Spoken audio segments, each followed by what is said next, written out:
नमस्कार दोस्तों, मैं लवली वधवा आपका दोस्त और होस्ट स्वागत करता हूं आप सभी का आपके अपने खास कार्यक्रम मार्केट फर्स्ट में। दोस्तों, हमारे देश का अन्नदाता कहे जाने वाले किसान का हमदर्द बनने का दावा कमोबेश हर सरकार करती है, लेकिन आज़ादी के 60 सालों के बाद भी हमारे देश के किसान की हालात जस की तस है। आधुनिकता के युग में खेती के फायदे का सौदा भी साबित हो सकते हैं। बस जरूरत है आधुनिक तरीकों को अपनाने की। ग्लोबलाइजेशन के इस युग में खेती के तौर तरीकों में भी भारी बदलाव आया है। ऐसे में खेती के नए नए तरीकों से आज का किसान अगर अपडेट ना रहे तो खेती किफायत की बजाय नुकसान का सौदा साबित हो सकती है। आज के इस खास शो में हम यही बताने की कोशिश करेंगे कि एग्रीकल्चर सेक्टर क्या कुछ कह रहा है और करेंगे एग्रीकल्चर सेक्टर की पड़ताल। आखिर एग्रीकल्चर सेक्टर के अंदर नफा किस तरह से है और किस तरह बचा जा सकता है नुकसान से। शो की शुरुआत करें उससे पहले नजर डालते हैं एक खास रिपोर्ट पर।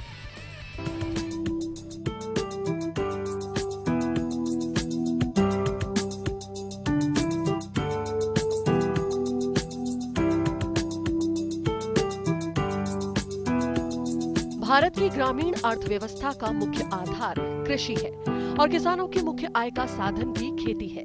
बढ़ती हुई जनसंख्या और आय को ध्यान में रखते हुए अधिक उत्पादन के लिए खेती में अधिक मात्रा में रासायनिक उर्वरकों और कीटनाशकों का उपयोग करना पड़ता है, जिससे सामान्य और छोटे किसान के पास कम जोत में अत्यधिक लागत आती है। जल, भूमि, वायु और वातावरण भी प्रदूषित होता है। इसके साथ ही खाद्य पदार्थ भी जहरीले हो रहे हैं। 2004-05 में पहली बार खेती पर राष्ट्रीय परियोजना की शुरुआत की गई। सन 2004 से लेकर 2005 तक में जैविक खेती को करीब 42,000 हेक्टेयर में अपनाया गया, जो मार्च 2010 तक बढ़कर करीब 11 लाख हेक्टेयर हो गया। जैविक खेती से कई सारे लाभ होते हैं। किसानों की दृष्टि से होने वाले लाभ में भूमि की उपजाऊ क्षमता में वृद्धि हो जाती है, साथ ही सिंचाई अंतराल में वृद्धि होती है। रासायनिक खाद पर निर्भरता कम होने से काश्त लागत में कमी आती है। फसलों की उत्पादकता में भी वृद्धि होती है। मिट्टी की दृष्टि से भी ऑर्गेनिक खेती लाभप्रद है। जैविक खाद के उपयोग करने से भूमि की गुणवत्ता में सुधार आता है। जैविक खेती पर्यावरण की दृष्टि से भी फायदेमंद है। इससे भूमि के जल स्तर में वृद्धि होती है। मिट्टी, खाद्य पदार्थ और जमीन में पानी के माध्यम से होने वाले प्रदूषण में कमी आती है। खाद बनाने में कचरे का उपयोग होने से बीमारियों में कमी आती है।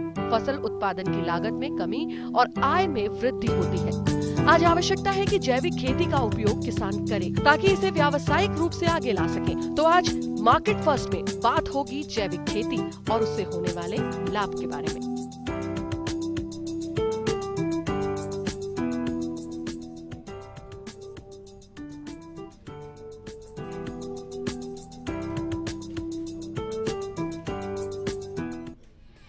दोस्तों, आज के हमारे एग्रीकल्चर स्पेशल शो में हमारे साथ मौजूद हैं एक एक्सपर्ट पैनल। उनसे मैं आपका परिचय करवाता हूं। हमारे साथ मौजूद है मोहित पॉलिटेक प्राइवेट लिमिटेड के एमडी श्री श्रवण कुमार शर्मा जी, उनका स्वागत करते हैं।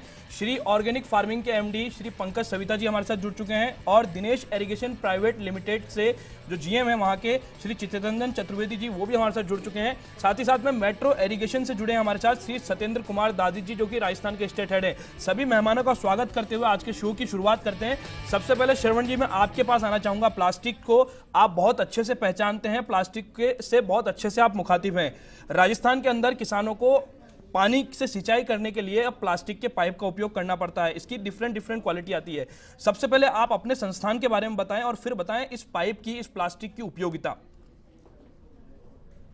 मेरा जो प्रोडक्ट है वो स्प्रिंकलर सिस्टम सन 2000 से कर रहा हूँ मैं, जिसकी मैं क्वालिटी पे डे बाय डे और शुरू से हमने क्वालिटी पे विशेषकर ध्यान दिया है, जिसका हमने अब तक 17 स्टेट में हमने अब डिफरेंट अप्रूवल करवाए हुए हैं, एम्पैनल्ड हैं 17 स्टेट में।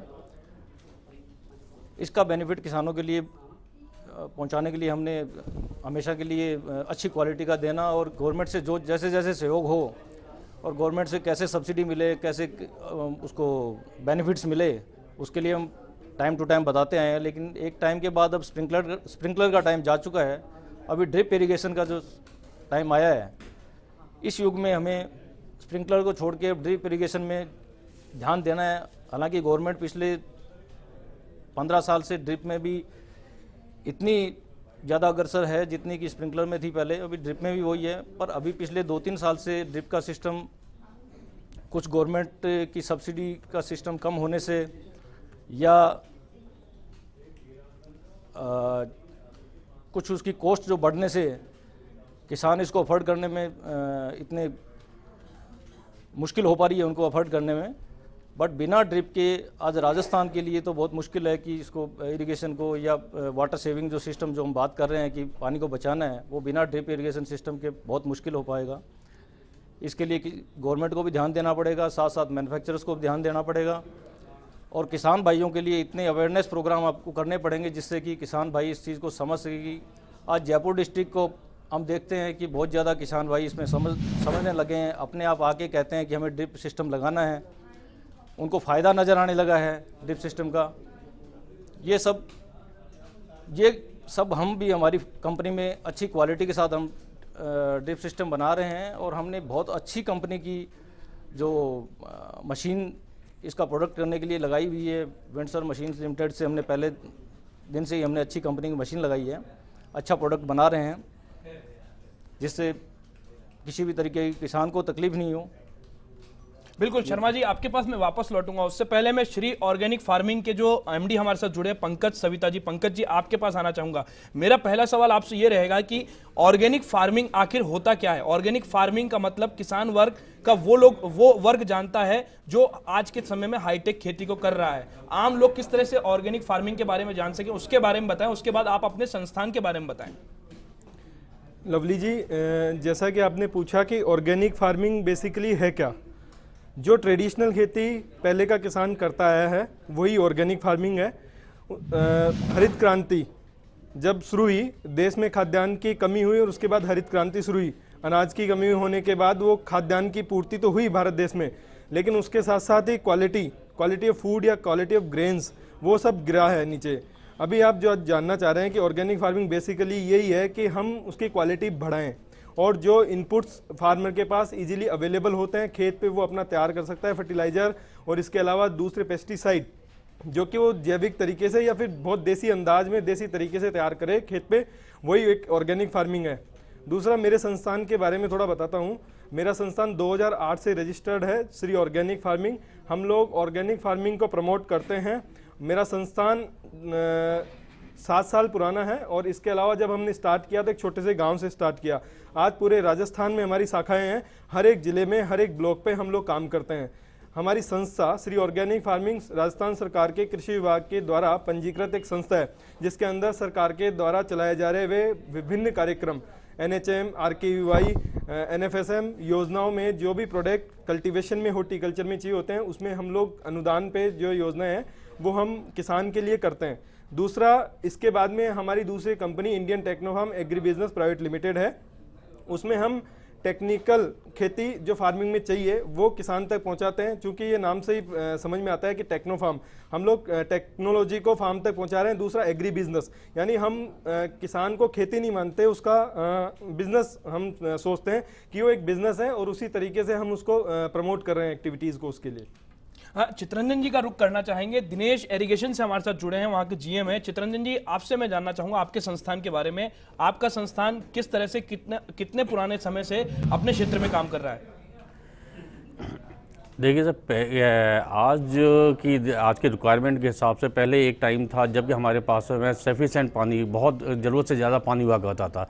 पानी की दिन ब दिन घटती हुई उस जल स्तर को देखते हुए हमने ये महसूस किया कि अब इस लाइन में, जैसे कि पहले लोग क्यारियों से पानी दिया करते थे, दूसरे साधनों से दिया करते थे, उसको पाइपलाइंस के द्वारा करने के लिए हम लोगों ने 2000 में अपना इंडस्ट्रीज़ को दिनेश इरिगेशन प्राइवेट लिमिटेड के नाम से डाला।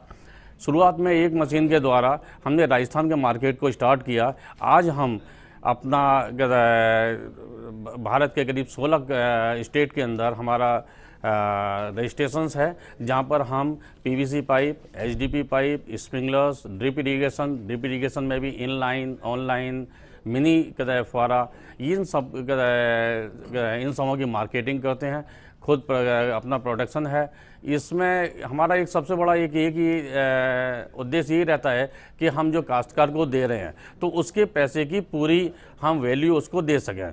और इसके साथ साथ में काश्तकार को केवल प्रोडक्ट ही नहीं देना है, हमारे उसके साथ साथ में उसको उसकी प्रोडक्ट की जानकारी, राज्य सरकार द्वारा चलाई जा रही सब्सिडी की योजनाओं की जानकारी, किस तरह वो उपयोग करके अपनी पैदावार को, अपने यील्ड को और ज़्यादा बढ़ा सकता है, किस तरह से वो एक जो ट्रेडिशन एक खेती करता था उससे वो ऐसी खेती करे जिससे कि उसको खेती के अंदर फ़ायदा महसूस हो। सत्येंद्र जी का रुख करना चाहेंगे, मेट्रो से हमारे साथ जुड़े हैं। मेट्रो के बारे में आपको बता दें, मेट्रो का काम भी पाइपिंग से जुड़ा हुआ है। सत्येंद्र जी, आपसे मैं जानना चाहूँगा, आपकी इंडस्ट्री किस तरह से, कितने पुराने समय से काम कर रही है? हमारी इंडस्ट्री सन 2010 से हरियाणा के भिवानी के अंदर इस फैक्ट्री है और राजस्थान के अंदर, पंजाब में, हरियाणा के अंदर, एमपी में, यूपी के अंदर और उत्तराखंड के अंदर हमारी कंपनी सारा कारोबार कर रही है। और बढ़िया क्वालिटी, आजकल मार्केट के युग में जो मटेरियल यूज़ में लिया जा रहा है उसको देखते हुए हम बढ़िया क्वालिटी से फार्मर को संतुष्ट करते हैं। यही हमारा मोटो रहता है सर। बिल्कुल। तो दोस्तों, हम लगातार ये बताने की कोशिश कर रहे हैं कि आखिर एग्रीकल्चर के फील्ड में क्या कुछ नए नए काम हो सकते हैं और कौन से ऐसे एग्रीकल्चर सेक्टर की पड़ताल करने की हम कोशिश कर रहे हैं। शर्मा जी का रुख हम करना चाहेंगे। श्रवण कुमार शर्मा जी हमारे साथ जुड़े हुए मोहित पॉलिटेक्स से। क्या लगता है आपको शर्मा जी, प्लास्टिक को लेकर के लोगों के मन में तरह तरह की धारणाएं होती है, लेकिन आज प्लास्टिक जो है वो आम आदमी की जरूरत बन चुका है, क्या मानते हैं आप? लवली जी, आप अच्छी तरह से जानते हैं कि बिना प्लास्टिक के जीना या अपना जीवन जो रूटीन में चल रहा है वो संभव नहीं है। हम यहाँ बैठे हैं तो यहाँ भी 10 तरह की आप प्लास्टिक की चीज़ें आप देख पा रहे हो। धारणाएं प्लास्टिक के बारे में ये बताई नहीं जा रही। गवर्नमेंट ने एक या किसी ने जो भी अभियान चलाया, एक हमारे पॉलीथीन बैग के बारे में चलाया जो बहुत ही मिनिमम गेज की होती है। उसके लिए मैन्युफैक्चरर भी एग्री हैं कि हम वो नहीं बनाएंगे। एक पर्टिकुलर गेज जो उन्होंने स्पेसिफाइड कर रखा है कि इस गेज तक आप बनाइए इसको, उससे ऊपर तो वो, उससे नीचे अगर बनती है तो वो एक बैंड है जिसके लिए इन्होंने इंडस्ट्रियां बंद करी है, जगह जगह छापे मारे हैं और सब किया हुआ है। पोल्यूशन के लिए बात चल रही है, तो वो धारणाएं जो है उसको एक क्लियर नहीं किया गया पब्लिकली।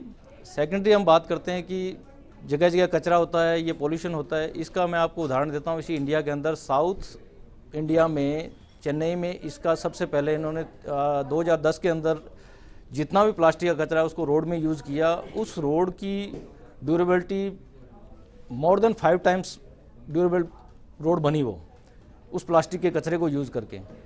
तो वो किया जा सकता है। अवेयरनेस प्रोग्राम ऐसा हो, इसको प्लास्टिक के बिना तो कुछ संभव है ही नहीं। प्लास्टिक इवन जैविक अपने जो बॉडी के अंदर जो कुछ पार्ट्स डल रहे हैं वो प्लास्टिक के डल रहे हैं। तो प्लास्टिक का मतलब, प्लास्टिक तो बहुत वाइड चीज़ है। प्लास्टिक में 100 types of resin, 100 types of plastic के जो नाम है, तो वो एक अवेयरनेस की दिक्कत है। लोगों को बताया जा रहा है, वो गलत तरीके से बताया जा रहा है। ऐसा कुछ नहीं है प्लास्टिक। बिल्कुल, लोगों के मन की धारणाओं को साफ करने के लिए आज के कार्यक्रम का ये मंच आप लोगों को उपलब्ध कराया गया और शायद हम लोगों की जो कह सकते हैं कि जो धारणा है उसे दूर करने में कहीं ना कहीं कामयाब भी होंगे। दोस्तों, फिलहाल वक्त एक छोटे से ब्रेक का है। ब्रेक के बाद वापस लौटेंगे आपके अपने शो मार्केट फर्स्ट में, क्योंकि आज पड़ताल हो रही है एग्रीकल्चर सेक्टर की।